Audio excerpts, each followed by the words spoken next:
watchers, welcome to another movie review today, and I've just finished watching this very interesting horror thriller. It's more of a thriller than a horror, but it does have a kind of horror-ness about it. It's a film called A Cure for Wellness. I've just finished watching this, right? What a movie. Really interesting. It's the same person who, directed The Ring. I think that's the original one, I think it was. No, I think it's a remake.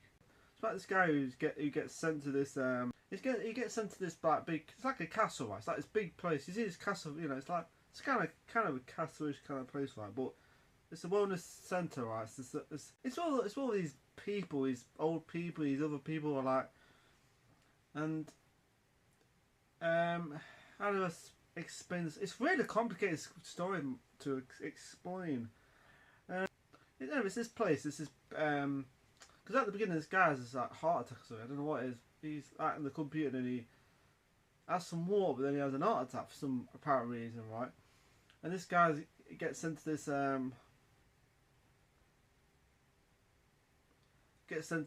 this guy gets sent to this mysterious cure centre, right? So what's it called? Wellness centre to get the CEO guy, you know, who's gone there for some reason. Well, so he goes there, right? And he gets taken there, but then something happens, like some parts where he meets this kind of like young girl in it. She's acting that kind of way. There's one part where she's like around this water thing where it's, you know, where the water is, and she's like walking around there, and he's kind of like, no, that's just, yeah, no, that's before. And there's one part where he's driving away from the police, right? He's driving away. And he sees her on top, like at the corner, like kind of at the top of this, you know, like just looking down. The next minute is like I'm sorry I'm not explaining it properly because it's such a complicated story to explain. I can't explain it. It's really weird. Anyway, so when they're driving along, right, they crash into this deer. It's quite a nasty scene actually, because the deer's like crashes right into the. It kind of reminds me of Ring 2, but looks better. Because there's a deer scene in Ring 2, but it looked bad, the CGI and that. This looked really good, the effects in this film.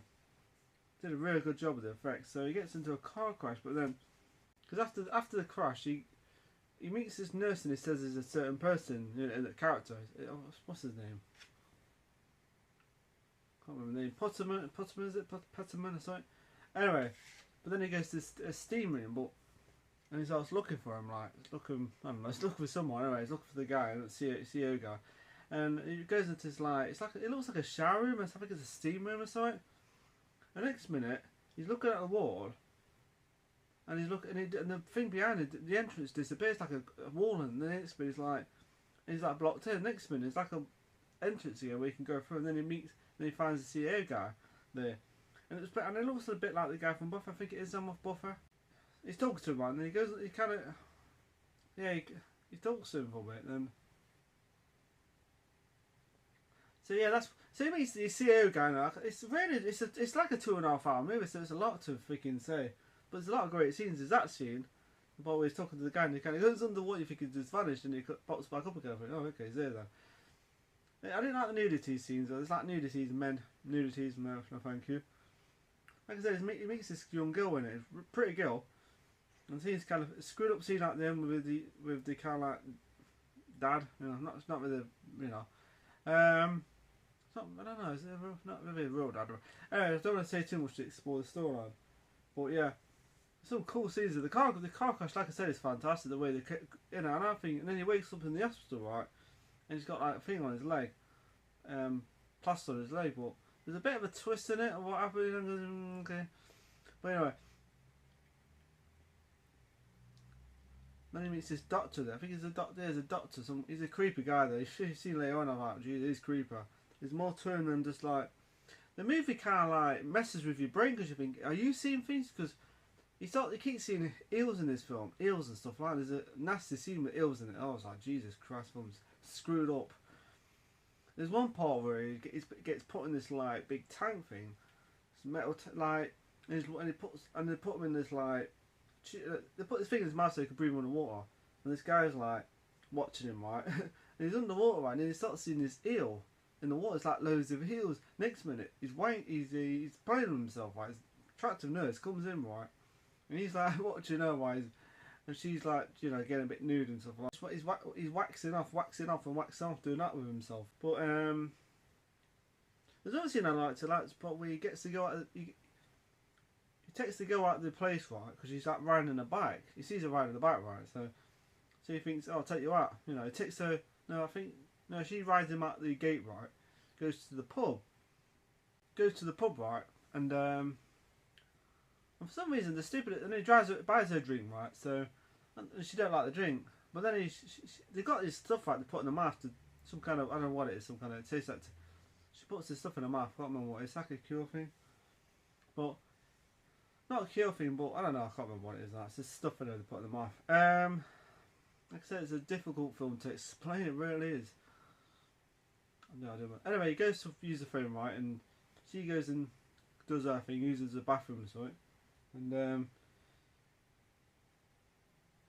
then he's like using the, no, he's talking to the phone though, and then he meets this guy.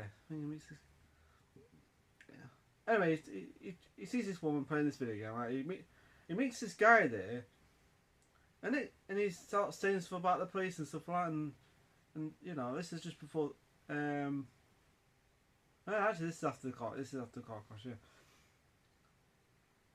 And there's one part where she goes in, right, and she takes this lipstick, and she goes to the bar, and she starts doing this, to dance, you know, as girls do. She does this, you know, dance thing, right, and he's on the phone to, you know, and there's like some kind of fight in the pub. So, and then that guy turns up, who's the doctor, who's kind of the daughter of who's kind of the dad, but it's kind of, like I said, there's a bit of a screwed up scene between those two. So yeah, really good film. I enjoyed it. It's really good. It's interesting. I mean, it's 2.5 hour movie, so it's like, Jesus Christ. It's not going to be a 2.5 hour review, though, hell no. If I had to explain the whole story, it'd take me about 2 hours. The main character he's a good actor. I think I've seen him before somewhere. But the certain part in the film where he starts losing his tooth, I mean, I can't ask my tooth somewhere. There's one part where he loses his tooth and then he takes it to the, I think it's a nurse, sorry, and he puts it in her mouth. No, he puts it in her hand and I thought, where's your gloves? Jesus Christ. I don't want to touch someone's tooth, hell no. Especially with blood on it. And there's one part where, sometimes parts of the, where, you know, he's like, there's like, the toilet thing's moving. And it stops all the time. And then, it's like, I thought, how the hell did they get in there?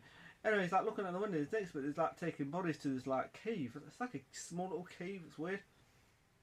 Of course, there's an explanation why they're doing that, and because this movie kind of makes you think: is he seeing things? Because I thought the worrying thing I had about the film is the fact that is he actually seeing things?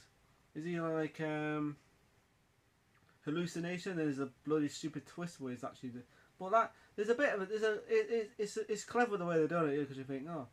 It's pretty good actually, I'd say. The twist is pretty good. The ideas are pretty screwed up, but you know, there's one part where later on in the film where anyway, so it confused. Anyway, he's in this like police van. It's like it's like a washer down there and stuff, and he's like trying not to be. He's trying not to get spotted, right? So, but he ends up in this room. Right, with these like bodies like in these glass things, like they're like tanks and all these bodies, and he meets the guy and he sees one of them, the guy who he was talking to earlier in the film, and he thinks, what the hell? And there's some really strange parts because you think, hang on a minute, but there's parts where he's still alive. It's got some strange parts in it. It's like, how's he still alive when he was in the tank? So it's like that. It's crazy. Because there's a part in the film. This is probably the most screwed up part. Even I was falling uncomfortable watching this scene. Where he gets put in this like, just think like a brain scan with a thing. Just think one of those things, steam things where they put them in and the heads pop out like that. It's kind of like that, but the time in it. And then this guy puts his tube down his throat, right? I mean, you can actually see the thing going down his throat. This scene was uncomfortable to watch, and there's like eels in the machine, like it's eels, and he starts like blowing them down his throat, you know, like. It started going down his throat because he's like forceful. You remember a film called Aliens vs Predator 2? That scene with it's kind of like that scene. It's kind of like that scene actually. Fucking nasty. That was just the forcing eels down someone's throat. It's pretty screwed up. God damn. Ooh. But that's small ones too. It's like, oh. There's one part at the end. There's like a part at the end, right? Like I said, I'm not going to explain too much of the story because it's going to take me all day. I'm going to talk about 5 minutes, not bad. It's going to be a short on this compared to the film, 2.5 hours. Yeah. The last part is pretty cool. There's one part. It's like everyone's standing around with candles and stuff like. There's like a kind of weird wedding like between the character and the girl in it, and then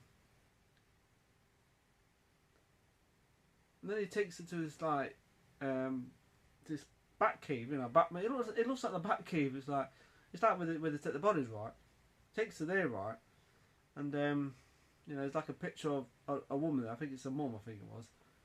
Because there's some parts of the film you see like he's having these. Oh, that's right. It's like before I say that, it's like one part. You know where they shove the eels down his throat. The girl gives it there's like a ballerina figure like he gave her, but then she gives him back. I think it somehow kickstarts his instincts again, like because he's like acting all kind of like zombie like. You know, we're not allowed to leave this place, and exactly what she said, but then she gives him that. You know, kind of kickstarts his brain again, so he starts to investigate and stuff, and so he looks through these photos, and she's like, and there's one part where she's on the bed, right, and he ties her up. She slaps him at first, and something. I won't say who, but anyway, and he tries, you know, rips her shirt and everything. So you see her boobs and stuff. And next minute he tries to have sex with her, and then so it happens, and there's like this weird dance thing, and this massive. It's like all these people dancing, right, in this room. And somehow a fire starts because he sets fire to the character in it. He sets fire to the certain character in it. I won't say who. And it's like the fire somehow managed to. The thing starts to sets fire to the room itself. It's like the curtains, up. But yeah, really good film. It's got like a psychological horror about it, but it's more psychological. It's more psychological than horror, but at the end it just turned into more of a horror film. Really good actually. The last part was pretty freaky. I thought. Dr. Frankenstein, it's kind of like Dr. Frankenstein kind of character. Actually, no, that's just the right thing because it's more sinister than Dr. Frankenstein. Way more sinister than the character than Jesus Christ. Especially what it looks like, you know, underneath. Smash the thing on the ground like the ballerina and stuff like that. So that's how he starts the fire, and he sets fire to the character, and then the fire somehow starts up into the house, and it sets fire to the house itself and some of the characters. People are dancing there, so yeah, I won't say too much. Yeah, the film has this kind of like, she's great in it. I think she's fantastic. It says on there, sanity tested. Yeah, exactly. Because the film does screw with his mind. Because you think, is he seeing things? Or is it all like in his mind? Of course, then at the end, it does kind of explain more. There's one part where he's in the before that happens. There's one part where he goes where the back cave. I call it the back cave because it looks like the back cave. And there's like all these things in the tube, like babies in the tube. It's like all these, no, not tube, I mean these jars, these glass jars. And he goes down these steps, but the girl kind of like, and you see the girl in it, right? And she's walking down these, she goes into the swimming pool, and she starts bleeding, and because then you see like a body on this table, on this like thing, this bed, like a bed thing, the hospital thing. And she starts bleeding. Next minute, all these eels start coming through into the swimming pool. It's like, Jesus Christ. Yeah, like I said, it's got like a true psychological horror about it, like a thriller horror, and it's the fact that, like I said, it's the fact that you think, is he seeing things or what? It does make you think that, but then it starts to explain more, and he thinks even he sees later on, they think maybe he's gone nuts, you know.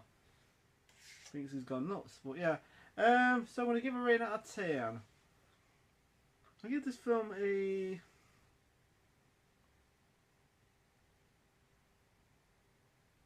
I give this film an 8 out of 10. I liked it. I don't know if I'd watch it. I don't know. I probably would watch it again. I probably would definitely watch that again. But yeah, the ending part's pretty crazy. It's got a good ending to it. And it's definitely. It might sound a bit crazy, but it's definitely got Dr. Frankenstein about it. I don't know what it is. Maybe because it's the creepy kind of like cave, you know. It's like a creepy kind of like thing underneath the place. It's like the Bat Cave. It's really creepy. It's like so yeah, it's really good film. 8 out of 10 for that. Really enjoyed it. Long film. Now I was like, when I looked at the time, I thought, oh no, not a 2.5 hour film. But that's that. I thought I saw it, I'll watch it. So yeah, 8 out of 10 for A Cure for Wellness. Sorry if I'm not explaining that well, because I don't think I'm in the mood today to explain. Like I said, if it was an hour and a half, I would have explained better, but it's 2.5 hours. It's a bit hard to explain, so yeah. But there's another part where when I was talking to the guy, he meets the guy at the with the girls at the bar and stuff. Well, you actually see the deer there, and he kills the deer. So yeah, it's a nasty scene actually. That scene was pretty disturbing. I felt sorry for the deer because, oh man, it's nasty. Sorry for the deer. The deer has all the full frontal of the car, you know, it's just full impact of the car. Still survives though, somehow managed to survive. So yeah, 8 out of 10 for that. Anyway, so anyway, before I go off, people, watchers, and have a nice evening. Follow me on Twitter, Facebook, Instagram, Snapchat, and take care. Have a nice evening. And I don't know, just do what you want to do. So, bye.